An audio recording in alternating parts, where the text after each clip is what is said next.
ਦਿਸ਼ਾ ਪਰਿਵਰਤਨ ਨੂੰ ਦੇਖਣ ਵਾਲੇ ਸਾਰੇ ਦਰਸ਼ਕਾਂ ਨੂੰ ਜੈ ਮਸੀਹ ਦੀ। ਸਾਡੇ ਅੱਜ ਦੇ ਪ੍ਰੋਗਰਾਮ ਦੇ ਵਿੱਚ ਸ਼ਾਮਿਲ ਹੋਣ ਵਾਲੇ ਸਾਰੇ ਭੈਣ ਭਰਾਵਾਂ ਦਾ ਇੱਕ ਵਾਰ ਫਿਰ ਤੋਂ ਬਹੁਤ-ਬਹੁਤ ਸਵਾਗਤ ਹੈ। ਅਸੀਂ ਪਰਮੇਸ਼ਰ ਦਾ ਧੰਨਵਾਦ ਕਰਦੇ ਹਾਂ ਕਿ ਉਹਨੇ ਸਾਨੂੰ ਮੌਕਾ ਬਖਸ਼ਿਆ ਕਿ ਅਸੀਂ ਇੱਕ ਵਾਰੀ ਫਿਰ ਤੋਂ ਪਰਮੇਸ਼ਰ ਦੇ ਵਚਨ ਨੂੰ ਲੈ ਕੇ ਤੁਹਾਡੇ ਨਾਲ ਰੂਬਰੂ ਹੋ ਰਹੇ ਹਾਂ। ਦੋਸਤੋ, ਅਸੀਂ ਆਪਣੇ ਪਿਛਲੇ ਪ੍ਰੋਗਰਾਮ ਦੇ ਵਿੱਚ ਪ੍ਰਭੂ ਭੋਜ ਦੇ ਬਾਰੇ ਸਿੱਖ ਰਹੇ ਸੀ।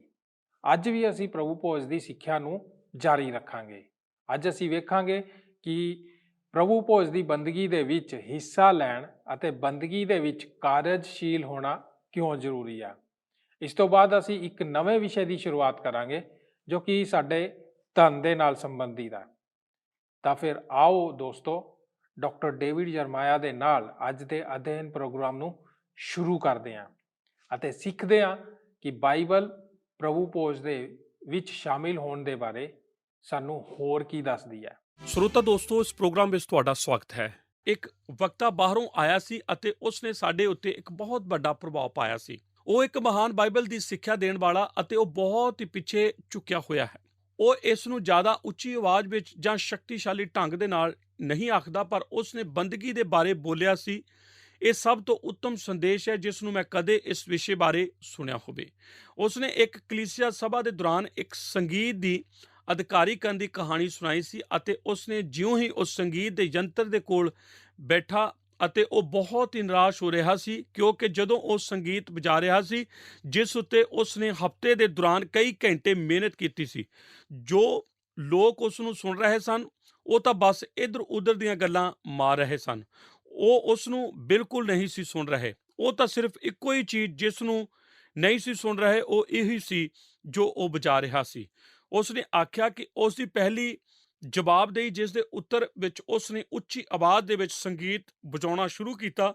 ਇਸ ਤਰ੍ਹਾਂ ਉਹ ਹੋਰ ਉੱਚੀ ਆਵਾਜ਼ ਦੇ ਵਿੱਚ ਵਜਾਉਂਦਾ ਗਿਆ ਅਤੇ ਅੰਦਾਜ਼ਾ ਲਗਾਇਆ ਕੀ ਵਰਪਿਆ ਸੀ। ਉਹ ਹੋਰ ਵੀ ਜ਼ਿਆਦਾ ਉੱਚੀ ਆਵਾਜ਼ ਵਿੱਚ ਬੋਲਿਆ, ਅਸੀਂ ਉਸ ਦੇ ਬਾਰੇ ਕੁਝ ਨਾ ਕੁਝ ਜਾਣਦੇ ਹਾਂ। ਕੀ ਅਸੀਂ ਨਹੀਂ ਜਾਣਦੇ? ਅਤੇ ਜਿੰਨਾ ਉੱਚੀ ਉਸਨੇ ਸੰਗੀਤ ਵਜਾਇਆ ਅਤੇ ਜਿੰਨਾ ਹੀ ਜ਼ਿਆਦਾ ਉਸਨੇ ਉਸ ਸੰਗੀਤ ਨੂੰ ਵਜਾਇਆ, ਉਸਨੇ ਆਖਿਆ ਕਿ ਉਸਨੇ ਅਸਲ ਵਿੱਚ ਆਪਣੇ ਆਪ ਵਿੱਚ ਸਮਝਿਆ ਕਿ ਉਹ ਤਾਂ ਪੂਰੇ ਜ਼ੋਰ ਦੇ ਨਾਲ ਉਸ ਸੰਗੀਤ ਦੇ ਉੱਤੇ ਆਪਣਾ ਹੱਥ ਮਾਰ ਰਿਹਾ ਸੀ ਅਤੇ ਇਹ ਸਭ ਕੁਝ ਉਸ ਗੁੱਸੇ ਨਾਲ ਕਰ ਰਿਹਾ ਸੀ, ਕਿਉਂਕਿ ਉਹਨਾਂ ਵਿੱਚੋਂ ਕੋਈ ਵੀ ਉਸ ਭੇਂਟ ਨੂੰ ਨਹੀਂ ਸੀ ਸੁਣ ਰਿਹਾ ਜੋ ਕਿ ਉਹ ਚੜਾ ਰਿਹਾ ਸੀ। ਅਤੇ ਫਿਰ ਉਸਨੇ ਆਖਿਆ, ਉਸ ਗੁੱਸੇ ਦੇ ਵਿਚਕਾਰ ਅਚਾਨਕ ਹੀ ਉਸਨੇ ਆਖਿਆ ਕਿ ਉਸਨੇ ਇਸ ਮਹੱਤਵਪੂਰਨ ਵਿਚਾਰ ਨੂੰ ਆਪਣੇ ਆਪ ਵਿੱਚ ਪਾਇਆ ਸੀ। ਉਹ ਇਹ ਸੀ ਕਿ ਇਹ ਸਭ ਕਿਹਦੇ ਲਈ ਹੈ। ਅਤੇ ਉਸਨੇ ਆਖਿਆ, ਜਿਉਂ ਹੀ ਮੈਂ ਇੱਥਾਂ ਦੇ ਵਿਚਕਾਰ ਰੁਕਿਆ, ਮੈਂ ਆਪਣਾ ਸਿਰ ਝੁਕਾਇਆ ਅਤੇ ਮੈਂ ਆਖਿਆ, ਹੇ ਪ੍ਰਭੂ, ਇਹ ਤੇਰੇ ਲਈ ਹੈ। ਉਸਨੇ ਆਖਿਆ, ਇਸ ਦੇ ਨਾਲ ਸਭ ਕੁਝ ਭਿੰਨ ਹੋ ਗਿਆ ਸੀ। ਫਿਰ ਉਸਨੇ ਇਸ ਗੱਲ ਨੂੰ ਸਾਡੇ ਸਭਨਾਂ ਉੱਤੇ ਲਾਗੂ ਕੀਤਾ ਜਦੋਂ ਉਸਨੇ ਆਖਿਆ ਸੀ, ਜਦੋਂ ਅਸੀਂ ਬੰਦਗੀ ਦੇ ਲਈ ਇਕੱਠੇ ਹੁੰਦੇ ਹਾਂ ਤਦ ਕੀ ਅਸੀਂ ਕਾਰਜਸ਼ੀਲ ਹੋ ਸਕੀਏ। ਉਸ ਬੰਦਗੀ ਦੀ ਸਭਾ ਵਿੱਚ ਸ਼ਾਮਲ ਹੁੰਦੇ ਹਾਂ ਕਿ ਅਸੀਂ ਇਹ ਜਾਣ ਸਕੀਏ ਭਜਨ ਗਾਉਂਦੇ ਹੋਏ ਕਿ ਪਰਮੇਸ਼ਰ ਸਾਡੀ ਬੰਦਗੀ ਨੂੰ ਇਸ ਵੱਡੀ ਲੋਕਾਂ ਦੀ ਭੀੜ ਦੇ ਇੱਕ ਹਿੱਸੇ ਵਜੋਂ ਨਹੀਂ ਤੱਕਦਾ ਜੋ ਕਿ ਹਰ ਐਤਵਾਰ ਇਕੱਠੇ ਹੁੰਦੇ ਹਨ, ਬਲਕਿ ਉਹ ਤਾਂ ਨਿੱਜੀ ਤੌਰ ਤੇ ਸਾਡੀ ਸੁਣਦਾ ਹੈ। ਉਸਨੇ ਆਖਿਆ, ਮੈਂ ਬਹੁਤ ਦੁਖੀ ਅਤੇ ਥੱਕ ਚੁੱਕਾ ਹਾਂ। ਮੈਂ ਇਸ ਨੂੰ ਬਹੁਤ ਹੀ ਸਕਾਰਾਤਮਕ ਢੰਗ ਦੇ ਨਾਲ ਇਸ ਦੀ ਜਵਾਬਦੇਹੀ ਕਰਦਾ ਹਾਂ। ਉਸਨੇ ਆਖਿਆ, ਮੈਂ ਉਹਨਾਂ ਲੋਕਾਂ ਦੇ ਕਰਕੇ ਬਹੁਤ ਨਿਰਾਸ਼ ਹਾਂ ਅਤੇ ਥੱਕ ਚੁੱਕਾ ਹਾਂ ਜੋ ਕਲੀਸਿਆ ਦੇ ਵਿੱਚੋਂ ਇਹ ਆਖਦਿਆਂ ਬਾਹਰ ਨਿਕਲਦੇ ਹਨ ਕਿ ਮੈਂ ਤਾਂ ਇਸ ਵਿੱਚੋਂ ਕੁਝ ਵੀ ਹਾਸਲ ਨਹੀਂ ਕੀਤਾ। ਉਸਨੇ ਆਖਿਆ, ਸਵਾਲ ਇਹ ਹੈ ਕਿ ਆਪਨੇ ਇਸ ਦੇ ਵਿੱਚ ਪਾਇਆ ਕੀ ਸੀ, ਕਿਉਂਕਿ ਜੋ ਬੰਦਗੀ ਹੈ, ਆਪ ਗੌਰ ਕਰੋ, ਉਹ ਕਾਰਜਸ਼ੀਲ ਹੋਣਾ, ਇਹ ਹੈ ਸ਼ਾਮਲ ਹੋਣਾ, ਇਹ ਤਾਂ ਇਸ ਸਭਾ ਦਾ ਇੱਕ ਹਿੱਸਾ ਬਣਨਾ ਹੁੰਦਾ ਹੈ। ਇਸ ਤਰ੍ਹਾਂ ਪੌਲੁਸ ਆਖਦਾ ਹੈ ਕਿ ਇਹ ਮਹੱਤਵਪੂਰਨ ਹੈ ਕਿ ਤੁਸੀਂ ਠੀਕ ਆਸ ਦੇ ਨਾਲ ਬੰਦਗੀ ਵਿੱਚ ਆਓ। ਜੇਕਰ ਆਪ ਇੱਕ ਪਵਿੱਤਰ ਪਰਮੇਸ਼ਰ ਦੀ ਬੰਦਗੀ ਕਰਨ ਜਾ ਰਹੇ ਹੋ ਤਦ ਆਪ ਨੂੰ ਆਪਣੇ ਆਪ ਨੂੰ ਸ਼ੁੱਧ ਕਰਨਾ ਪੈਣਾ ਹੈ ਅਤੇ ਇਸ ਵਿੱਚ ਇੱਕ ਵਿਅਕਤੀਗਤ ਜਾਂਚ ਸ਼ਾਮਿਲ ਹੁੰਦੀ ਹੈ। ਉਹ ਉੱਥੇ ਉਚਿਤ ਤਰੀਕੇ ਨਾਲ ਖਾਣ ਤੇ ਪੀਣ ਦੀ ਗੱਲ ਕਰਦਾ ਹੈ ਅਤੇ ਇਸ ਦੇ ਬਾਰੇ ਇੱਕ ਮਹਾਨ ਵਾਦ ਵਿਵਾਦ ਹੋ ਚੁੱਕਾ ਹੈ। ਇਸ ਦਾ ਅਰਥ ਕੀ ਹੁੰਦਾ ਹੈ? ਪਰ ਮੈਂ ਸੋਚਦਾ ਹਾਂ ਕਿ ਉਹ ਪੌਲੁਸ ਇਸ ਦੀ ਵਿਆਖਿਆ 29 ਐਤ ਵਿੱਚ ਸਾਡੇ ਲਈ ਕਰਦਾ ਹੈ, ਜਦੋਂ ਉਹ ਆਖਦਾ ਕਿ ਇਸ ਦਾ ਅਰਥ ਹੁੰਦਾ ਹੈ ਕਿ ਅਸੀਂ ਅਨੁਚਿਤ ਤਰੀਕੇ ਨਾਲ ਉਦੋਂ ਖਾਂਦੇ ਤੇ ਪੀਂਦੇ ਹਾਂ ਜਦੋਂ ਅਸੀਂ ਪ੍ਰਭੂ ਦੀ ਦੇਹ ਨੂੰ ਨਹੀਂ ਪਛਾਣਦੇ। ਜੋ ਕੁਝ ਵੀ ਹੋਰ ਆਪ ਇਸ ਵਿੱਚ ਇਸ ਦਾ ਅਰਥ ਲੈਂਦੇ ਹੋ, ਔਰਤਾਂ ਅਤੇ ਮਨੁੱਖਾਂ ਇਸ ਦਾ ਅਰਥ ਹੁੰਦਾ ਹੈ ਕਿ ਪਰਮੇਸ਼ਰ ਸਾਡੀ ਬੰਦਗੀ ਨੂੰ ਉਦੋਂ ਕਬੂਲ ਨਹੀਂ ਕਰਦਾ ਜਦੋਂ ਅਸੀਂ ਬੰਦਗੀ ਕਰਨ ਦੇ ਲਈ ਆਉਂਦੇ ਹਾਂ ਅਤੇ ਫਿਰ ਵੀ ਅਸੀਂ ਯਿਸੂ ਮਸੀਹ ਦੇ ਉੱਤੇ ਆਪਣਾ ਧਿਆਨ ਕੇਂਦਰਿਤ ਨਹੀਂ ਕਰਦੇ, ਕਿਉਂਕਿ ਉਹ ਸਾਡੀ ਬੰਦਗੀ ਦਾ ਕੇਂਦਰ ਹੈ ਅਤੇ ਅਸੀਂ ਸਾਰੀਆਂ ਭਾਵਨਾਵਾਂ ਦੇ ਰਾਹੀਂ ਆਏ ਅਤੇ ਜਾ ਸਕਦੇ ਹਾਂ। ਫਿਰ ਵੀ ਅਸੀਂ ਉਸ ਵੱਲ ਆਪਣੀ ਕਾਰਜਸ਼ੀਲ ਸੋਚ ਕਦੇ ਵੀ ਨਹੀਂ ਲਗਾਉਂਦੇ, ਜਿਸ ਦੀ ਬੰਦਗੀ ਕਰਨ ਦੇ ਲਈ ਭਾਵ ਯਿਸੂ ਮਸੀਹ ਦੀ ਬੰਦਗੀ ਕਰਨ ਦੇ ਲਈ ਸਾਨੂੰ ਬੁਲਾਇਆ ਗਿਆ ਹੈ। ਅਤੇ ਜਦੋਂ ਅਸੀਂ ਇਸ ਤਰ੍ਹਾਂ ਕਰਦੇ ਹਾਂ ਤਦ ਅਸੀਂ ਖਾਂਦੇ ਤੇ ਪੀਂਦੇ ਹਾਂ ਅਤੇ ਬੰਦਗੀ ਉਚਿਤ ਢੰਗ ਦੇ ਨਾਲ ਕਰਦੇ ਹਾਂ, ਕਿਉਂਕਿ ਆਪ ਗੌਰ ਕਰੋ, ਜਦੋਂ ਅਸੀਂ ਯਿਸੂ ਮਸੀਹ ਦੇ ਉੱਤੇ ਉਚਿਤ ਤਰੀਕੇ ਦੇ ਨਾਲ ਉਸ ਵੱਲ ਤੱਕਦੇ ਹਾਂ ਤਦ ਅਸੀਂ ਆਪਣੇ ਆਪ ਨੂੰ ਉਚਿਤ ਢੰਗ ਨਾਲ ਸਮਝਦੇ ਹਾਂ ਅਤੇ ਜ਼ਰੂਰੀ ਤਬਦੀਲੀਆਂ ਤੋਂ ਬਗੈਰ ਅਸੀਂ ਆਪਣੇ ਖੁਦ ਦੇ ਜੀਵਨਾਂ ਦੇ ਵਿੱਚ ਆਨੰਦਿਤ ਨਹੀਂ ਹੋਵਾਂਗੇ, ਜਿਨ੍ਹਾਂ ਨੂੰ ਉਸ ਦੀ ਇੱਕ ਇਹੋ ਜਿਹੀ ਤਸਵੀਰ ਦੇ ਦੁਆਰਾ ਬੁਲਾਇਆ ਗਿਆ ਹੈ। ਹੁਣ ਬਾਈਬਲ ਬਾਣੀ ਆਖਦੀ ਹੈ ਕਿ ਸਾਨੂੰ ਨਿੱਜੀ ਤੌਰ ਤੇ ਬੰਦਗੀ ਦੇ ਲਈ ਆਪਣੀ ਤਿਆਰੀ ਦਾ ਧਿਆਨ ਰੱਖਣਾ ਪੈਣਾ ਹੈ। ਮਨੁੱਖ ਆਪਣੇ ਆਪ ਨੂੰ ਜਾਂਚੇ, ਉਸ ਦੇ ਗੁਆਂਢੀ ਨੂੰ ਨਹੀਂ, ਉਸ ਦੀ ਪਤਨੀ ਨੂੰ ਨਹੀਂ, ਬਲਕਿ ਆਪਣੇ ਆਪ ਨੂੰ। ਮੈਂ ਵਿਸ਼ਵਾਸ ਕਰਦਾ ਹਾਂ ਕਿਸੇ ਨੂੰ ਦਾਊਦ ਦੀ ਤਰ੍ਹਾਂ ਉਹ ਪ੍ਰਾਰਥਨਾ ਕਰਨੀ ਚਾਹੀਦੀ ਹੈ ਜਿਸ ਦਾ ਜ਼ਿਕਰ ਜ਼ਬੂਰ 139 ਦੇ ਵਿੱਚ ਕੀਤਾ ਗਿਆ ਹੈ। ਹੇ ਪਰਮੇਸ਼ਰ, ਮੈਨੂੰ ਪਰਖ ਅਤੇ ਮੇਰੇ ਦਿਲ ਨੂੰ ਜਾਣ, ਮੈਨੂੰ ਜਾਣ ਅਤੇ ਮੇਰੇ ਖਿਆਲ ਨੂੰ ਜਾਣ ਅਤੇ ਵੇਖ ਕਿਤੇ ਮੇਰੇ ਵਿੱਚ ਕੋਈ ਭੈੜੀ ਚਾਲ ਤੇ ਨਹੀਂ।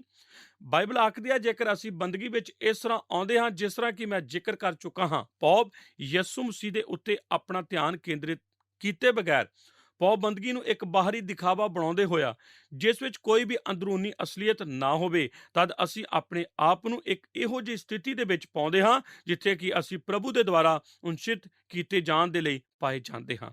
ਪੌਲੁਸ ਅੱਗੇ ਆਖਦਾ ਹੈ, ਇਸ ਕਰਕੇ ਤੁਹਾਡੇ ਵਿੱਚੋਂ ਬਹੁਤ ਸਾਰੇ ਰੋਗੀ ਹਨ ਅਤੇ ਤੁਹਾਡੇ ਵਿੱਚੋਂ ਬਹੁਤ ਸੌ ਗਏ ਹਨ, ਕਈ ਤੁਹਾਡੇ ਵਿੱਚੋਂ ਨਤਾਣੇ ਹਨ ਅਤੇ ਕਈ ਸੌ ਗਏ ਹਨ। ਉਹ ਬਹੁਤ ਹੀ ਕਠੋਰ ਸ਼ਬਦ ਹਨ ਜੋ ਉਹਨਾਂ ਲੋਕਾਂ ਲਈ ਰਖਾਏ ਗਏ ਹਨ ਜੋ ਪ੍ਰਭੂ ਦੀ ਬੰਦਗੀ ਦਾ ਅਪਮਾਨ ਕਰਦੇ ਹਨ। ਉਹ ਸ਼ਬਦ ਜਿਨ੍ਹਾਂ ਨੂੰ ਸਿਰਫ ਦ੍ਰਿਸ਼ਟਾਂਤਾਂ ਦੇ ਦੁਆਰਾ ਹੀ ਜ਼ਾਹਿਰ ਕੀਤਾ ਜਾ ਸਕਦਾ ਹੈ, ਜਿਵੇਂ ਕਿ ਪ੍ਰਭੂ ਨੇ ਆਉਣਾ ਹੋਵੇ ਅਤੇ ਸਾਡੇ ਵਿਚਕਾਰ ਖੜੇ ਹੋਣਾ ਹੋਵੇ ਅਤੇ ਅਸੀਂ ਉਸ ਦੀ ਹਜ਼ੂਰੀ ਦੇ ਵਿੱਚ ਹੈਰਾਨ ਹੁੰਦੇ ਪਕੜੇ ਜਾਵਾਂਗੇ।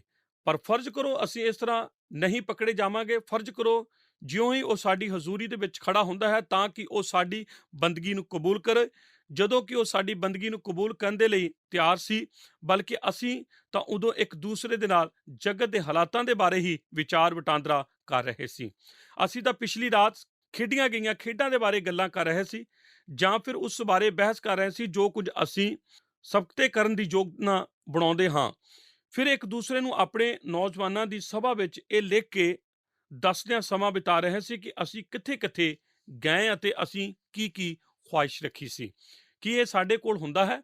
ਅਤੇ ਸਾਡਾ ਪ੍ਰਭੂ ਉੱਥੇ ਖੜਾ ਹੈ, ਉਹ ਸਾਡੀ ਬੰਦਗੀ ਨੂੰ ਕਬੂਲਣ ਦੇ ਲਈ ਤਿਆਰ ਹੈ ਅਤੇ ਸਾਡਾ ਧਿਆਨ ਦਾ ਕੇਂਦਰ ਉਸ ਦੇ ਉੱਤੇ ਨਹੀਂ ਹੈ। ਉਹੀ ਹੈ ਅਨੁਚਿਤ ਤਰੀਕੇ ਦੇ ਨਾਲ ਖਾਣਾ ਅਤੇ ਪੀਣਾ ਬਿਨਾਂ ਪ੍ਰਭੂ ਦੀ ਹਜ਼ੂਰੀ ਨੂੰ ਪਛਾਣੇ। ਆਪ ਗੌਰ ਕਰੋ ਕਿ ਜੋ ਬੰਦਗੀ ਹੈ ਇਹ ਕੋਈ ਚੋਣ ਨਹੀਂ ਹੈ ਜਿਸ ਨੂੰ ਅਸੀਂ ਚੁਣਨਾ ਹੈ। ਇਹ ਅਜਿਹਾ ਕੁਝ ਨਹੀਂ ਹੈ ਜਿਸ ਨੂੰ ਅਸੀਂ ਕਰਨਾ ਹੈ। ਜਦੋਂ ਅਸੀਂ ਇਸ ਵਿੱਚ ਲੱਗ ਜਾਂਦੇ ਹਾਂ, ਜੋ ਬੰਦਗੀ ਹੈ ਇਹ ਸਾਡੇ ਇਕੱਠੇ ਹੋਣ ਦਾ ਇੱਕ ਮਹੱਤਵਪੂਰਨ ਭਾਗ ਹੈ। ਬਾਈਬਲ ਆਖਦੀ ਹੈ ਜਦੋਂ ਅਸੀਂ ਇਕੱਠੇ ਹੁੰਦੇ ਹਾਂ ਤਦ ਇਹ ਉਸ ਉੱਤੇ ਆਪਣਾ ਧਿਆਨ ਉਸ ਉੱਤੇ ਕੇਂਦਰਿਤ ਕਰਨਾ ਹੁੰਦਾ ਹੈ ਅਤੇ ਜੇਕਰ ਅਸੀਂ ਪ੍ਰਭੂ ਦੀ ਹਜ਼ੂਰੀ ਨੂੰ ਨਹੀਂ ਪਛਾਣਦੇ ਤਦ ਅਸੀਂ ਪਰਮੇਸ਼ਰ ਦੀ ਜੋ ਬੰਦਗੀ ਦੇ ਵਿੱਚ ਸ਼ਾਮਲ ਹੋਣ ਰਿਹਾ ਹੈ ਅਤੇ ਉਸ ਦੀ ਖੁਆਇਸ਼ ਹੈ, ਇਹ ਸਾਡਾ ਉਸ ਦੇ ਨਾਲ ਸੰਬੰਧ ਦੇ ਇਲਾਜ ਦੇ ਨਾਲ ਬਹੁਤ ਹੀ ਭਿਆਨਕ ਹੈ। ਐੜਾ ਭਾਗ ਬੰਦਗੀ ਵਿੱਚ ਉਚਿਤ ਧਿਆਨ ਦੇਣਾ ਸ਼ਾਮਿਲ ਹੁੰਦਾ ਹੈ। ਬੰਦਗੀ ਵਿੱਚ ਨਿੱਜੀ ਜਾਂਚ ਸ਼ਾਮਿਲ ਹੁੰਦੀ ਹੈ ਅਤੇ ਬੰਦਗੀ ਲਈ ਜਦੋਂ ਅਸੀਂ ਆਪਣੇ ਆਪ ਨੂੰ ਤਿਆਰ ਕਰਦੇ ਹਾਂ ਇਸ ਵਿੱਚ ਉਚਿਤ ਧਿਆਨ ਦੇਣਾ ਵੀ ਸ਼ਾਮਿਲ ਹੁੰਦਾ ਹੈ। 33 ਐਤ ਦੇ ਵਚਨ ਹਨ, ਸੋ ਹੇ ਭਰਾਵੋ, ਜਾਂ ਤੁਸੀਂ ਖਾਣ ਲਈ ਇਕੱਠੇ ਹੋਵੋ ਤਾਂ ਇੱਕ ਦੂਏ ਦੀ ਉਡੀਕ ਕਰੋ। ਜੋ ਕਿਸੇ ਨੂੰ ਭੁੱਖ ਲੱਗੇ ਤਾਂ ਆਪਣੇ ਘਰ ਵਿੱਚ ਖਾਵੇ, ਭਾਈ ਤੁਹਾਡੇ ਇਕੱਠੇ ਹੋਣ ਤੋਂ ਤੁਹਾਨੂੰ ਡੰਨ ਨਾ ਲੱਗੇ ਅਤੇ ਰਹਿੰਦੇ ਗੱਲਾਂ ਨੂੰ ਜਦ ਮੈਂ ਆਵਾਂਗਾ ਤਦ ਸੁਧਾਰਾਂਗਾ। ਇਸ ਵਚਨ ਦੇ ਭਾਗ ਵਿੱਚ 5 ਵਾਰ ਸੰਗਤ ਵਿੱਚ ਇਕੱਠੇ ਹੋਣ ਦਾ ਜ਼ਿਕਰ ਕਰਦਾ ਹੈ, ਇੱਕ ਮਨ ਹੋ ਕੇ ਇਕੱਠੇ ਹੋਣ ਦਾ ਜ਼ਿਕਰ ਕਰਦਾ ਹੈ। ਇਬਰਾਨੀਆਂ ਦੀ ਪੱਤਰੀ 10 ਅਧਿਆਇ ਦੀ 25 ਐਤ ਦੇ ਵਚਨਾਂ ਵਿੱਚ ਇਸ ਤਰ੍ਹਾਂ ਆਖਿਆ ਗਿਆ ਹੈ ਕਿ ਸਾਨੂੰ ਦੂਸਰਿਆਂ ਦੀ ਤਰ੍ਹਾਂ, ਜਿਸ ਤਰ੍ਹਾਂ ਕਿ ਕੁਝ ਲੋਕ ਦਾ ਦਸਤੂਰ ਹੈ, ਸਾਨੂੰ ਉਹਨਾਂ ਦੀ ਤਰ੍ਹਾਂ ਇਕੱਠੇ ਹੋਣ ਦਾ ਨਹੀਂ ਛੱਡਣਾ ਚਾਹੀਦਾ। ਸਾਨੂੰ ਕਲੀਸਿਆਂ ਦੀਆਂ ਸਭਾਵਾਂ ਵਿੱਚ ਸ਼ਾਮਲ ਹੋਣਾ ਚਾਹੀਦਾ ਹੈ। ਸਾਨੂੰ ਪਰਮੇਸ਼ਰ ਦੇ ਲੋਕਾਂ ਦੇ ਨਾਲ ਹੋਣਾ ਪੈਣਾ ਹੈ। ਮੈਂ ਹਮੇਸ਼ਾ ਹੀ ਉਹਨਾਂ ਲੋਕਾਂ ਨੂੰ ਪਿਆਰ ਕਰਦਾ ਜੋ ਕਿ ਅਧਿਕ ਕਲੀਸਿਆ ਦੇ ਬਾਰੇ ਗੱਲਾਂ ਕਰਨੀਆਂ ਪਸੰਦ ਕਰਦੇ ਹਨ। ਕਿਵੇਂ? ਉਹਨਾਂ ਨੂੰ ਉੱਥੇ ਨਹੀਂ ਹੋਣਾ ਪੈਣਾ ਜਿੱਥੇ ਪਰਮੇਸ਼ਰ ਦੇ ਲੋਕ, ਪਰਮੇਸ਼ਰ ਦੀ ਅਧਿਕ ਕਲੀਸਿਆ ਉਹ ਹੈ ਜੋ ਕਿ ਬੁੱਧਵਾਰ ਰਾਤ ਨੂੰ ਜ਼ਿਆਦਾਤਰ ਥਾਵਾਂ ਵਿੱਚ ਇਕੱਠੀ ਹੁੰਦੀ ਹੈ। ਜਿਵੇਂ ਕਿ ਆਪ ਜਾਣਦੇ ਹੋ ਉਹ ਉੱਥੇ ਨਹੀਂ ਹੈ, ਪਰ ਕਿਸੇ ਨੇ ਲਿਖਿਆ ਹੈ ਜੇਕਰ ਜ਼ਿਆਦਾਤਰ ਲੋਕ ਅਧਿਕ ਕਲੀਸਿਆ ਵਿੱਚ ਸ਼ਾਮਲ ਹੋਣ ਦਾ ਦਾਅਵਾ ਕਰਦੇ ਹਨ, ਉਹ ਚਾਹੁੰਦੇ ਹਨ ਕਿ ਦਿਖਾਈ ਦੇਣ ਵਾਲੀ ਕਲੀਸਿਆ ਦਾ ਪਾਸਵਾਨ ਉਹਨਾਂ ਨੂੰ ਮਿਲ ਜਾਵੇ ਜਦੋਂ ਉਹ ਬਿਮਾਰ ਹੁੰਦੇ ਹਨ। ਉਹ ਆਪਣੀ ਪਛਾਣ ਲੋਕਾਂ ਦੇ ਨਾਲ ਬਣਾਉਂਦੇ ਹਨ ਅਤੇ ਸਾਡੇ ਵੱਲੋਂ ਉਸ ਕਲੀਸਿਆ ਦੇ ਨਾਲ ਇੱਕ ਪ੍ਰਤੀਗਿਆ ਕਰਨ ਦੀ ਜ਼ਰੂਰਤ ਹੈ, ਜੋ ਕਿ ਜਦੋਂ ਅਸੀਂ ਇਕੱਠੇ ਹੁੰਦੇ ਹਾਂ ਉਦੋਂ ਆਪਸ ਵਿੱਚ ਮਿਲਦੀ ਹਾਂ। ਬਾਈਬਲ ਬਾਣੀ ਆਖਦੀ ਕਿ ਉਹ ਆਤਮਾ ਜੋ ਕਿ ਸਾਡੇ ਕੋਲ ਹੈ, ਹੁਣ ਇੱਕ ਵਾਰ ਧਿਆਨ ਨਾਲ ਸੁਣੋ, ਉਹ ਸਿਰਫ ਸੰਪੂਰਨ ਹੀ ਨਹੀਂ ਅਤੇ ਉਹਦੀ ਸੰਪੂਰਨ ਪਛਾਣ ਇਸ ਦੇ ਨਾਲ ਕੀ ਮਸੀਹ ਕੌਣ ਹੈ, ਬਲਕਿ ਇਹ ਤਾਂ ਇੱਕ ਦੂਸਰੇ ਦੀ ਦਿਲ ਦੀ ਖੁਆਇਸ਼ ਕਰਦਿਆਂ ਉਡੀਕ ਕਰਨਾ ਹੈ, ਤਾਂ ਕਿ ਇੱਕ ਦੂਸਰੇ ਨੂੰ ਤਰਜੀਹ ਦੇਣ ਦੇ ਵਿੱਚ ਆਦਰ ਮਿਲੇ। ਮਨੁੱਖੋ ਅਤੇ ਔਰਤੋ, ਜੇਕਰ ਅਸੀਂ ਇਸ ਨੂੰ ਆਪਣੀਆਂ ਕਲੀਸਿਆਵਾਂ ਦੇ ਵਿੱਚ ਪਕੜੀ ਰੱਖੀਏ ਜਦੋਂ ਕਿ ਬੰਦਗੀ ਦੀ ਗੱਲ ਆਉਂਦੀ ਹੈ ਅਤੇ ਜਿਉਂ ਹੀ ਅਸੀਂ ਇਕੱਠੇ ਹੁੰਦੇ ਹਾਂ, ਸਮੱਸਿਆ ਤੇ ਮੁਸ਼ਕਲਾਂ ਤਾਂ ਬਸ ਉਸ ਦਾ ਇੱਕ ਤੇਜ਼ ਧੁੱਪ ਵਾਲੇ ਦਿਨ ਬਰਫ਼ ਦੇ ਘੁਲਣ ਦੀ ਤਰ੍ਹਾਂ ਜਾਂਦੀਆਂ ਰਹਿਣਗੀਆਂ। ਆਪ ਮੇਰੇ ਭਰਾ ਹੋ, ਮੈਂ ਤੁਹਾਨੂੰ ਪਹਿਲ ਦਿੰਦਾ ਹਾਂ। ਜੋ ਕੁਝ ਵੀ ਆਪ ਨੂੰ ਜ਼ਰੂਰਤ ਹੈ ਉਸ ਦੀ ਮੈਂ ਆਪ ਦੇ ਨਾਲ ਪ੍ਰਤੀਗਿਆ ਕਰਦਾ ਹਾਂ। ਮੈਂ ਆਪ ਨੂੰ ਸਮਰਪਣ ਕਰਦਾ ਹਾਂ, ਜੇਕਰ ਇਹ ਕਿਸੇ ਬਿਹਤਰ ਢੰਗ ਨਾਲ ਆਪ ਦੀ ਸੇਵਾ ਕਰ ਸਕਦਾ ਹਾਂ ਅਤੇ ਇਸ ਨੂੰ ਅਸੀਂ ਆਪ ਦੇ ਅਨੁਸਾਰ ਹੀ ਕਰਾਂਗੇ। ਮੈਂ ਇਸ ਦੇ ਦੁਆਲੇ ਨਹੀਂ ਜੋੜਦਾ ਕਿ ਅਸੀਂ ਇਸ ਨੂੰ ਕਿਵੇਂ ਕਰਦੇ ਹਾਂ, ਜਦੋਂ ਤੱਕ ਇਹ ਸਿੱਖਿਆ ਦਾ ਮਾਮਲਾ ਨਾ ਹੋਵੇ। ਅਤੇ ਜੇਕਰ ਅਸੀਂ ਆਪ ਦੀ ਮਦਦ ਕਰ ਸਕਦੇ ਹਾਂ, ਜੇਕਰ ਅਸੀਂ ਆਪ ਨੂੰ ਉਤਸ਼ਾਹਿਤ ਕਰ ਸਕਦੇ ਹਾਂ, ਜੇਕਰ ਅਸੀਂ ਆਪ ਦੀ ਸੇਵਾ ਕਰ ਸਕਦੇ ਹਾਂ, ਅਸੀਂ ਆਪ ਦਾ ਇੰਤਜ਼ਾਰ ਕਰਾਂਗੇ। ਅਸੀਂ ਆਪ ਦੇ ਲਈ ਰੁਕਾਂਗੇ, ਇਸ ਦੀ ਬਜਾਏ ਜੋ ਕੁਝ ਅਕਸਰ ਉਸ ਕਲੀਸਿਆ ਵਿੱਚ ਵਰਪਦਾ ਹੈ। ਇਹ ਤਾਂ ਇੱਕ ਰਾਜਨੀਤਿਕ ਅਖਾੜਾ ਬਣ ਜਾਂਦਾ ਹੈ, ਜਿੱਥੇ ਕਿ ਲੋਕ ਖੜੇ ਹੁੰਦੇ ਹਨ ਅਤੇ ਆਪਣੇ ਹੱਕ ਦੇ ਲਈ ਦੁਹਾਈ ਦਿੰਦੇ ਹਨ।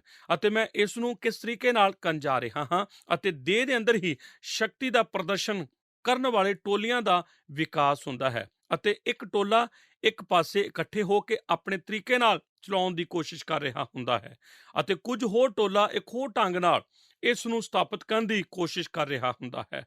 ਅਤੇ ਬਾਈਬਲ ਬਾਣੀ ਆਖਦੀ ਹੈ ਕਿ ਬੰਦਗੀ ਦਾ ਉਚਿਤ ਤਰੀਕਾ ਨਿੱਜੀ ਜਾਂਚ ਦੇ ਦੁਆਰਾ ਅਤੇ ਇੱਕ ਦੂਸਰੇ ਦਾ ਉਚਿਤ ਧਿਆਨ ਕਰਨ ਦੇ ਨਾਲ ਰਾਹੀਂ ਹੁੰਦਾ ਹੈ। ਉਹ ਚੀਜ਼ ਜੋ ਮੈਂ ਇਸ ਵਚਨ ਦੇ ਭਾਗ ਵਿੱਚ ਪਾਈ ਹੈ, ਕਿਉਂਕਿ ਮੈਂ ਕਦੇ ਪਹਿਲਾਂ ਇਸ ਨੂੰ ਨਹੀਂ ਸਮਝਿਆ ਹੈ, ਉਹ ਇਹ ਹੈ, ਅਸੀਂ ਆਪਣੇ ਪ੍ਰਭੂ ਦੀ ਬੰਦਗੀ ਦੇ ਵਿੱਚ ਸਿਰਫ ਪ੍ਰਭੂ ਦੇ ਅੱਗੇ ਹੀ ਜਵਾਬਦੇਹ ਨਹੀਂ ਹਾਂ, ਜੋ ਕਿ ਪ੍ਰਭੂ ਦੇ ਨਾਲ ਸਾਡੇ ਆਪਣੇ ਨਿੱਜੀ ਸੰਬੰਧ ਦੇ ਲਿਹਾਜ਼ ਨਾਲ ਹੋਵੇ, ਬਲਕਿ ਜਿਵੇਂ ਕਿ ਨਵੇਂ ਨੇਮ ਦੇ ਹੋਰ ਹਰੇਕ ਭਾਗ ਦੇ ਵਿੱਚ ਹੈ, ਅਸੀਂ ਆਪਣੇ ਆਪ ਦੇ ਹਰੇਕ ਇੱਕ ਦੂਸਰੇ ਨਾਲ ਰੱਖਣ ਵਾਲੇ ਸੰਬੰਧਾਂ ਦੇ ਲਈ ਜ਼ਿੰਮੇਵਾਰ ਹਾਂ।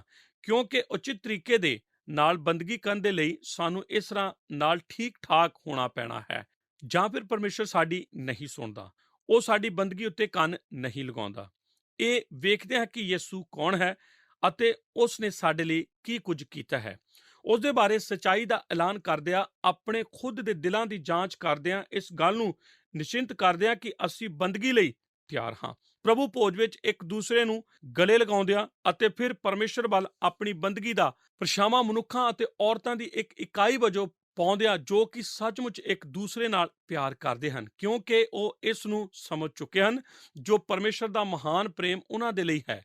ਸਾਨੂੰ ਆਪਣੀ ਕਲੀਸਿਆ ਵਿੱਚ ਉਦੋਂ ਤੱਕ ਵਿਸ਼ਰਾਮ ਨਹੀਂ ਕਰਨਾ ਚਾਹੀਦਾ ਜਦੋਂ ਤੱਕ ਬੰਦਗੀ ਦੀ ਇੱਕ ਕਿਸਮ ਨਾ ਹੋ, ਜੋ ਅਸੀਂ ਪਰਮੇਸ਼ਰ ਅੱਗੇ ਹਰ ਵਾਰ ਉਦੋਂ ਪੇਸ਼ ਕਰਦੇ ਹਾਂ ਜਦੋਂ ਵੀ ਆਪਸ ਵਿੱਚ ਅਸੀਂ ਮਿਲਦੇ ਹਾਂ।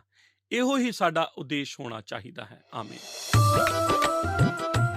ਕਲੀਸਿਆ ਦੀ ਸੇਵਕਾਈ ਬਾਰੇ ਬਾਈਬਲ ਕੀ ਆਖਦੀ ਹੈ? ਰੋਮੀਓ 12 ਅਧਿਆਇ 10 ਅਤੇ ਚੁਣੇ ਹੋਏ ਵਚਨ। ਪ੍ਰਭੂ ਦੇ ਹਜ਼ੂਰ ਸਾਡੀ ਮੌਜੂਦਗੀ ਨੂੰ ਤੈਅ ਕਰਨਾ। ਨੰਬਰ 1। ਨੰਬਰ 2, ਆਪਣੀ ਲਿਆਕਤ ਨੂੰ ਪ੍ਰਭੂ ਦੇ ਸਾਹਮਣੇ ਵੇਖਣਾ ਜਾਂ ਜਾਚਣਾ। ਨੰਬਰ 3, ਪ੍ਰਭੂ ਤੋਂ ਆਪਣੇ ਕੰਮ ਨੂੰ ਸਵੀਕਾਰ ਕਰਨਾ। ਨੰਬਰ 4, ਪ੍ਰਭੂ ਦੇ ਪ੍ਰਤੀ ਆਪਣੀ ਜ਼ਿੰਮੇਵਾਰੀ ਨੂੰ ਸਮਝਣਾ। ਨੰਬਰ 5, ਪ੍ਰਭੂ ਦੀ ਮਨਜ਼ੂਰੀ ਨੂੰ ਆਪਣਾ ਮਕਸਦ ਬਣਾਉਣਾ।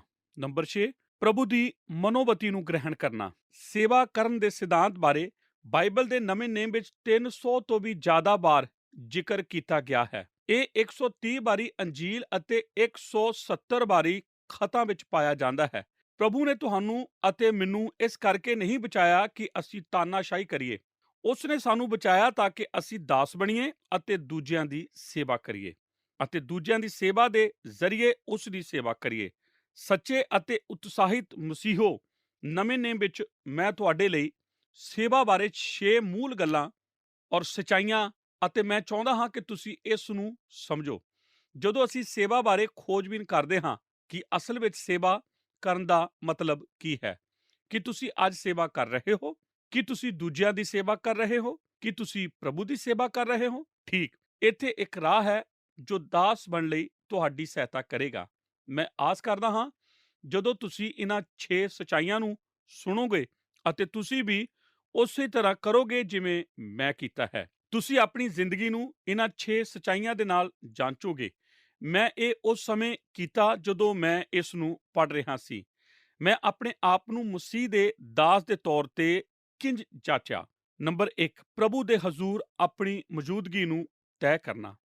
ਪਹਿਲਾ ਸਿਧਾਂਤ ਤੁਹਾਨੂੰ ਅਤੇ ਮੈਨੂੰ ਪ੍ਰਭੂ ਦੀ ਹਜ਼ੂਰੀ ਆਪਣੀ ਮੌਜੂਦਗੀ ਬਾਰੇ ਤੈਅ ਕਰਨਾ ਹੈ। ਤੁਸੀਂ ਪਾਸਟਰ ਬਾਰੇ ਵਿਚਾਰ ਰੱਖਦੇ ਹੋ ਜੋ ਮੈਂ ਸਮਝਦਾ ਹਾਂ। ਅਗਰ ਤੁਸੀਂ ਪਰਮੇਸ਼ਰ ਦੀ ਸੇਵਾ ਕਰਨ ਜਾ ਰਹੇ ਹੋ ਤਾਂ ਤੁਹਾਨੂੰ ਹਰ ਸਮੇਂ ਪ੍ਰਭੂ ਦੇ ਹਜ਼ੂਰ ਮੌਜੂਦ ਰਹਿਣਾ ਹੋਵੇਗਾ। ਤੁਹਾਨੂੰ ਇਸ ਦੇ ਲਈ ਰਾਜੀ ਹੋਣਾ ਪਵੇਗਾ। ਕਈ ਵਾਰ ਪ੍ਰਭੂ ਸਾਨੂੰ ਸੇਵਾ ਵਿੱਚ ਲੈ ਕੇ ਆਉਂਦਾ ਹੈ, ਪਰ ਜ਼ਿਆਦਾਤਰ ਉਹ ਸਾਡਾ ਇੰਤਜ਼ਾਰ ਕਰਦਾ ਹੈ ਕਿ ਅਸੀਂ ਆਪਣੀ ਇੱਛਾ ਨਾਲ ਸੇਵਾ ਕਰੀਏ। ਗਵਾਹੀ ਦੇ ਤੌਰ ਤੇ ਇੱਥੇ ਯਸ਼ਾਇਆ ਪਰਮੇਸ਼ਰ ਦੇ ਹਜ਼ੂਰ ਆਪਣੀ ਮੌਜੂਦਗੀ ਤੈਅ ਕਰਦਾ ਹੈ। ਯਸ਼ਾਇਆ 6:8 ਫਿਰ ਮੈਂ ਪ੍ਰਭੂ ਦੀ ਆਵਾਜ਼ ਇਹ ਕਹਿੰਦੇ ਸੁਣੀ, ਮੈਂ ਕਿਹਨੂੰ ਘੱਲਾਂ ਤੇ ਸਾਡੇ ਲਈ ਕੌਣ ਜਾਵੇਗਾ? ਤੇ ਮੈਂ ਆਖਿਆ, ਮੈਂ ਹਾਜ਼ਰ ਹਾਂ, ਮੈਨੂੰ ਘੱਲੋ। ਇੱਥੇ ਪੌਲੁਸ ਆਪਣੀ ਮੌਜੂਦਗੀ ਪ੍ਰਭੂ ਦੇ ਹਜ਼ੂਰ ਤੈਅ ਕਰਦਾ ਹੈ। ਪੌਲੁਸ ਪ੍ਰਭੂ ਯਿਸੂ ਦਾ ਮਹਾਨ ਆਗੂ ਸੀ। ਰਸੂਲਾਂ ਦੇ ਕਿਤਾਬ 9:6 ਪੌਲੁਸ ਨੇ ਕੰਬਦੇ ਅਤੇ ਹੈਰਾਨ ਹੁੰਦੇ ਹੋਏ ਕਿਹਾ, ਪ੍ਰਭੂ ਤੂੰ ਕੀ ਚਾਹੁੰਦਾ ਹੈ ਕਿ ਮੈਂ ਕੀ ਕਰਾਂ? ਅਤੇ ਪ੍ਰਭੂ ਨੇ ਕਿਹਾ, ਉੱਠ ਅਤੇ ਸ਼ਹਿਰ ਵਿੱਚ ਜਾ ਅਤੇ ਜੋ ਕੁਝ ਤੂੰ ਕਰਨਾ ਹੈ ਤੈਨੂੰ ਦੱਸਿਆ ਜਾਵੇਗਾ। ਇੱਥੇ ਮਰੀਅਮ ਪ੍ਰਭੂ ਦੀ ਮਾਤਾ ਆਪਣੀ ਮੌਜੂਦਗੀ ਨੂੰ ਪ੍ਰਭੂ ਦੇ ਹਜ਼ੂਰ ਤੈਅ ਕਰਦੀ ਹੈ।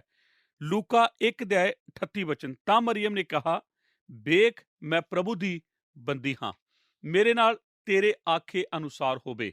ਤਦ ਦੂਤ ਉਹਦੇ ਕੋਲੋਂ ਚਲਾ ਗਿਆ। ਤੁਸੀਂ ਵੇਖਦੇ ਹੋ, ਦਾਸ ਬੰਦੇ ਲਈ ਪਹਿਲਾ ਕਦਮ ਮੌਜੂਦ ਰਹਿਣਾ ਅਤੇ ਇਛੁਕ ਹੋਣਾ ਹੈ। ਪ੍ਰਭੂ ਨੂੰ ਇਹ ਕਹਿਣਾ ਕਿ ਪ੍ਰਭੂ ਮੈਂ ਤੇਰੀ ਸੇਵਾ ਅਤੇ ਤੇਰੀ ਇੱਛਾ ਪੂਰੀ ਕਰਨੀ ਚਾਹੁੰਦਾ ਹਾਂ। ਮੈਂ ਆਪਣੀ ਜ਼ਿੰਦਗੀ ਨਾਲ ਦੂਜਿਆਂ ਨੂੰ ਛੂਹਣਾ ਚਾਹੁੰਦਾ ਹਾਂ। ਮੈਂ ਆਪਣੀ ਸਾਰੀ ਜ਼ਿੰਦਗੀ ਖੁਦ ਤੇ ਹੀ ਕੇਂਦਰ ਕਰਕੇ ਨਹੀਂ ਜਿਉਣਾ ਚਾਹੁੰਦਾ। ਤੁਸੀਂ ਜਾਣਦੇ ਹੋ ਕਿ ਕਈ ਵਾਰ ਲੋਕ ਅਚੰਭਾ ਕਰਦੇ ਹਨ ਕਿ ਤੁਸੀਂ ਕਿਸ ਤਰ੍ਹਾਂ ਪ੍ਰਭੂ ਦੀ ਸੇਵਾ ਕਰਦੇ ਹੋ। ਮੇਰੇ ਕਹਿਣ ਦਾ ਮਤਲਬ ਹੈ ਕਿ ਉਹ ਸਵਰਗ ਵਿੱਚ ਹੈ ਅਤੇ ਅਸੀਂ ਇੱਥੇ ਧਰਤੀ ਉੱਪਰ ਹਾਂ। ਮੈਂ ਬਾਈਬਲ ਦੀਆਂ ਕੁਝ ਆਇਤਾਂ ਨੂੰ ਦੱਸਣਾ ਚਾਹਾਂਗਾ। ਮੈਂ ਚਾਹੁੰਦਾ ਹਾਂ ਕਿ ਤੁਸੀਂ ਵੀ ਇਹਨਾਂ ਨੂੰ ਵੇਖੋ।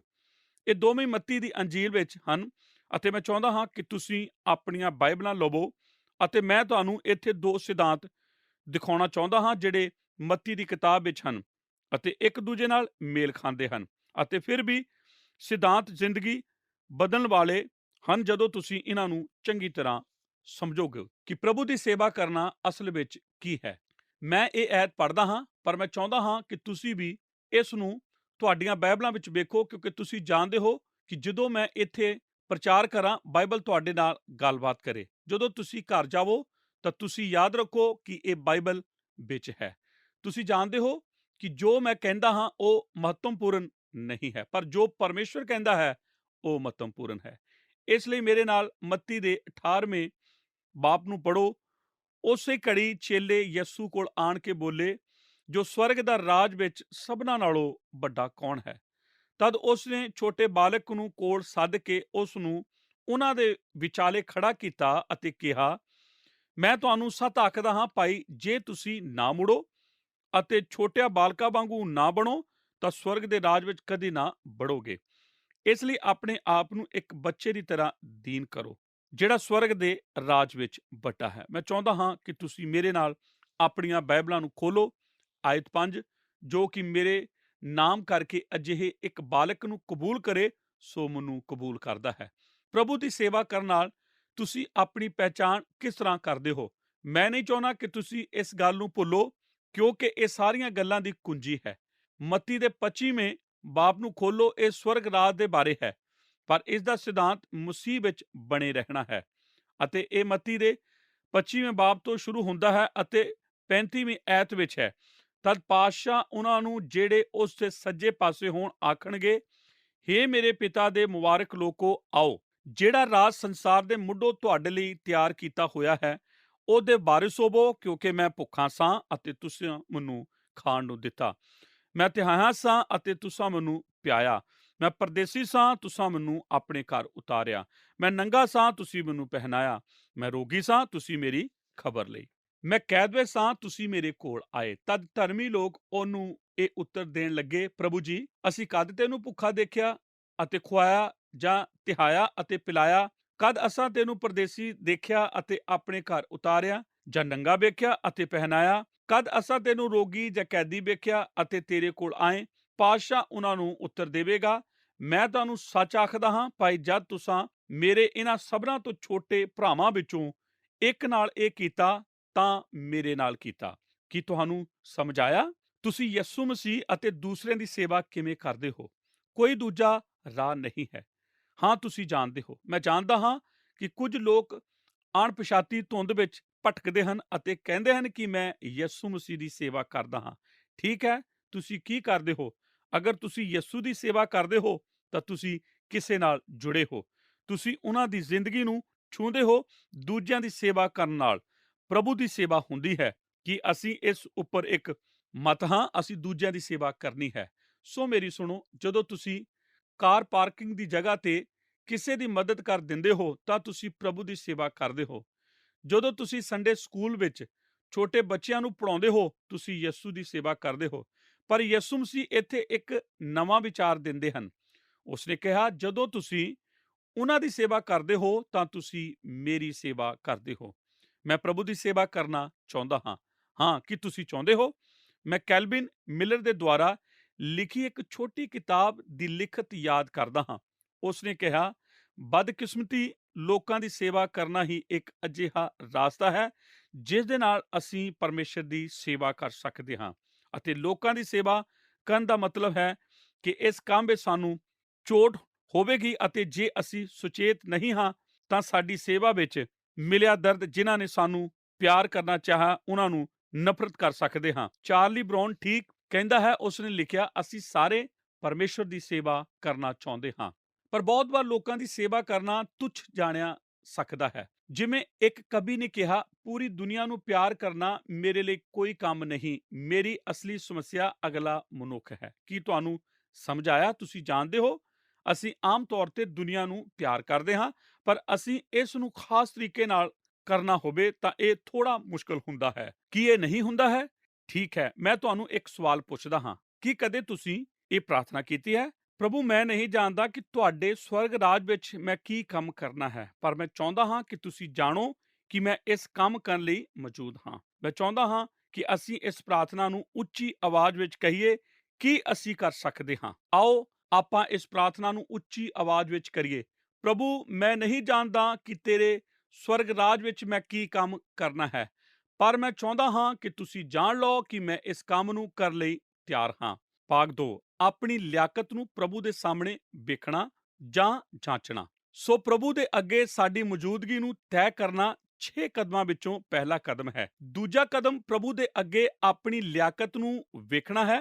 ਸਾਡੇ ਵਿੱਚੋਂ ਹਰ ਇੱਕ ਕੋਲ ਅਲੱਗ-ਅਲੱਗ ਵਰਦਾਨ ਅਤੇ ਲਿਆਕਤ ਹੁੰਦੀ ਹੈ, ਅਤੇ ਇਸ ਬਾਰੇ ਅਸੀਂ ਬਹੁਤ ਗੱਲਾਂ ਵੀ ਕਰ ਚੁੱਕੇ ਹਾਂ। ਮੈਨੂੰ ਇਸ ਬਾਰੇ ਦੁਹਰਾਉਣ ਦੀ ਜ਼ਰੂਰਤ ਵੀ ਨਹੀਂ ਹੈ, ਸਿਵਾਏ ਤੁਹਾਨੂੰ ਯਾਦ ਕਰਾਉਣ ਦੇ, ਜੋ ਕਿ ਪਰਮੇਸ਼ਰ ਦੇ ਵਚਨ ਵਿੱਚੋਂ ਹੈ। ਪਹਿਲਾ ਪਤਰਸ 4:10 ਵਿੱਚ ਅਸੀਂ ਪੜ੍ਹਦੇ ਹਾਂ, ਜਿਵੇਂ ਹਰ ਇੱਕ ਨੂੰ ਵਰਦਾਨ ਮਿਲਿਆ ਹੈ, ਇਸ ਦੇ ਨਾਲ ਇੱਕ ਦੂਜੇ ਦੀ ਸੇਵਾ ਕਰਦੇ ਹਾਂ। ਅਤੇ ਮੱਤੀ 25:15 ਵਿੱਚ ਕਹਿੰਦਾ ਹੈ, ਹਰ ਇੱਕ ਨੂੰ ਉਸ ਦੀ ਲਿਆਕਤ ਦੇ ਮੁਤਾਬਕ। ਸਾਡੇ ਵਿੱਚੋਂ ਹਰ ਇੱਕ ਕੋਲ ਪਰਮੇਸ਼ਰ ਦਾ ਦਿੱਤਾ ਵਰਦਾਨ ਹੈ। ਰੋਮੀਓ 12 ਸਾਨੂੰ ਸਿਖਾਉਂਦਾ ਹੈ। ਮੈਂ ਇਸ ਨੂੰ ਫਿਲਿਪਸ ਦੇ ਅਨੁਵਾਦ ਵਿੱਚ ਪੜ੍ਹਨ ਜਾ ਰਿਹਾ ਹਾਂ। ਰੋਮੀਓ 12:6 ਤੋਂ ਲੈ ਕੇ 8 ਵਚਨ ਤੱਕ। ਪਰਮੇਸ਼ਰ ਦੇ ਅਨੁਗ੍ਰਹਿ ਦੇ ਜ਼ਰੀਏ ਸਾਡੇ ਕੋਲ ਅਲੱਗ ਵਰਦਾਨ ਹਨ। ਜੇ ਸਾਡਾ ਵਰਦਾਨ ਪ੍ਰਚਾਰ ਕਰਨਾ ਹੈ ਤੇ ਆਓ ਆਪਣੇ ਦਰਸ਼ਨ ਤੱਕ ਪ੍ਰਚਾਰ ਕਰੀਏ। ਜੇ ਇਹ ਦੂਜਿਆਂ ਦੀ ਸੇਵਾ ਕਰਨਾ ਹੈ ਤੇ ਆਓ ਦੂਜਿਆਂ ਦੀ ਸੇਵਾ ਕਰਨ ਉੱਤੇ ਧਿਆਨ ਲਗਾਈਏ। ਜੇ ਇਹ ਸਿਖਾਉਣਾ ਹੈ ਤੇ ਆਓ ਆਪਣਾ ਸਭ ਕੁਝ ਸਿਖਾਉਣ ਲਈ ਦੇ ਦਈਏ।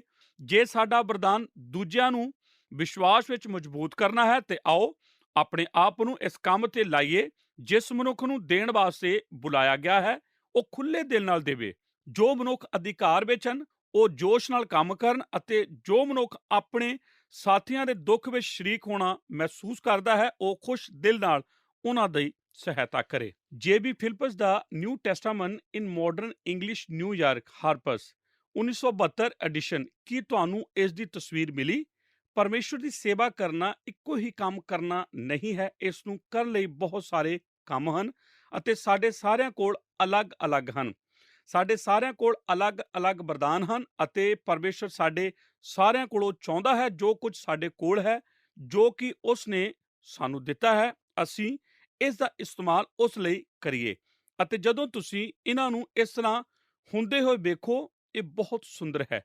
ਤੁਸੀਂ ਜਾਣਦੇ ਹੋ, ਤੁਸੀਂ ਸਾਰੇ ਪ੍ਰਚਾਰਕ ਨਹੀਂ ਹੋ ਸਕਦੇ, ਤਾਂ ਅੱਜ ਸ਼ਾਇਦ ਮੈਂ ਇਸ ਕੰਮ ਤੇ ਨਾ ਹੁੰਦਾ ਜੇ ਹਰ ਕੋਈ ਪ੍ਰਚਾਰਕ ਹੁੰਦਾ। ਤੁਸੀਂ ਸਾਰੇ ਜਾਣਦੇ ਹੋ ਕਿ ਤੁਸੀਂ ਸਾਰੇ ਭਜਨ ਮੰਡਲੀ ਦੇ ਮੈਂਬਰ ਨਹੀਂ ਹੋ ਸਕਦੇ। ਪ੍ਰਭੂ ਦਾ ਧੰਨਵਾਦ।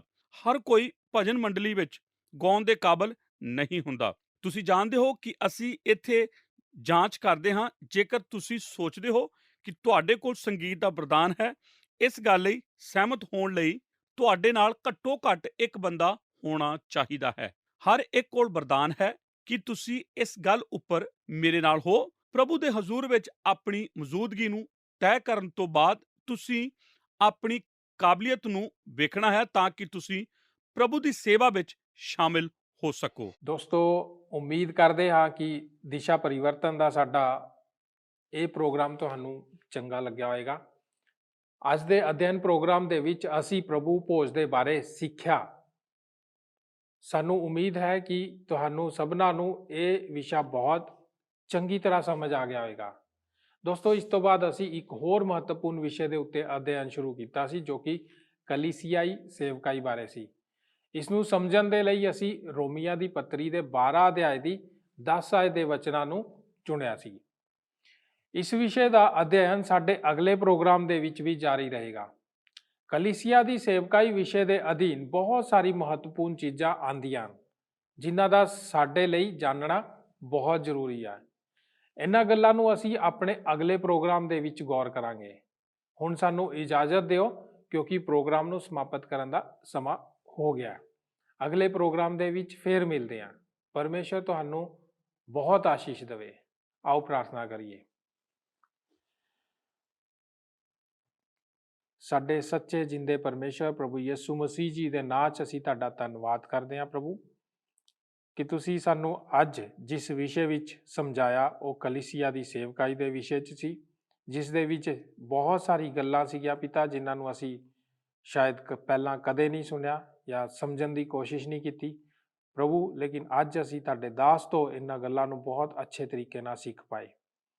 ਪਿਆਰੇ ਪਿਤਾ ਪਰਮੇਸ਼ਵਰ, ਅਸੀਂ ਤੁਹਾਡਾ ਧੰਨਵਾਦ ਕਰਦੇ ਹਾਂ ਕਿ ਤੁਸੀਂ ਸਾਨੂੰ ਪ੍ਰਭੂ ਭੋਜ ਦੇ ਬਾਰੇ ਸਿਖਾਇਆ। ਪ੍ਰਭੂ ਭੋਜ ਜੋ ਕਿ ਇੱਕ ਬਹੁਤ ਮਹੱਤਵਪੂਰਨ ਰੀਤ ਹੈ, ਕਿਉਂਕਿ ਪ੍ਰਭੂ ਯਿਸੂ ਮਸੀਹ ਜੀ ਨੇ ਆਪਣੇ ਸਲੀਬ ਦੇ ਉੱਤੇ ਮਾਰੇ ਜਾਣ ਤੋਂ ਪਹਿਲਾਂ ਸਾਨੂੰ ਇਹ ਸਿੱਖਿਆ ਦਿੱਤੀ